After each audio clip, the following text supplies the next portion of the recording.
বাংলাদেশের রাজনৈতিক ভবিষ্যৎ এখন এক মোড় ঘোরানো সন্ধিক্ষণে দাঁড়িয়ে, আর সেই দিক নির্দেশনায় মিলতে পারে আগামী ৫-৬ দিনের মধ্যেই। এমন মন্তব্য করেছেন অন্তর্বর্তী সরকারের প্রধান উপদেষ্টার প্রেস সচিব শফিকুল আলম। ৩১ জুলাই সাংবাদিকদের সঙ্গে আলাপকালে তিনি বলেন, আমরা কোথায় যাচ্ছি সেটা বোঝা যাবে সামনের কয়েকদিনের মধ্যেই। তবে একটা বিষয় নিশ্চিত, নির্বাচনে কোনো বিলম্ব হবে না। তিনি জানান, অন্তর্বর্তী সরকার শান্তিপূর্ণ নির্বাচন আয়োজনে প্রতিশ্রুতিবদ্ধ।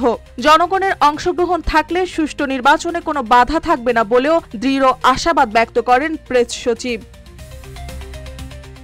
শফিকুল আলম বলেন, এই সরকার এক ক্ষতিগ্রস্ত পরিস্থিতিতে দায়িত্ব নিয়েছে। সেই জায়গা থেকে তুলনা করলে বলা যায় সরকার এখন পর্যন্ত ভালো কাজ করে দেখাতে পেরেছে। চাঁদাবাজি ও রাজনৈতিক দুর্নীতির বিষয়ে সরকারের কঠোর অবস্থান স্পষ্ট করে তিনি বলেন, চাঁদাবাজির বিরুদ্ধে সরকারের জিরো টলারেন্স নীতি আছে। প্রমাণ পেলে যেই হোক তার বিরুদ্ধে ব্যবস্থা নেওয়া হবে।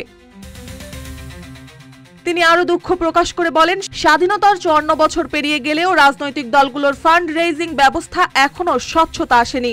গণতন্ত্র চর্চা ও দলীয় জবাবদিহিতার জন্য এটি একটি বড় দুর্বলতা হিসেবে রয়ে গেছে। মার্জিয়া মৌ, রূপালী বাংলাদেশ।